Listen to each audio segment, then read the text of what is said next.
Ako nga po pala si Pablo. Yeah. Una po sa lahat, gusto kong magpasalamat sa Circus Music Festival for having me here.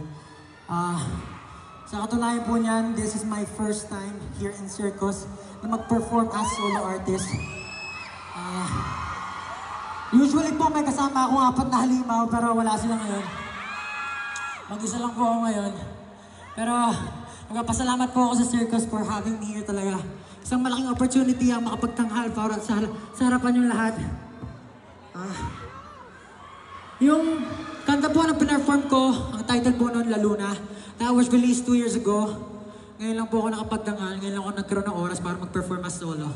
Pero nagpapasalamat po ako kasi buhay na buhay ang OPM. Ang daming tao nandito ngayon.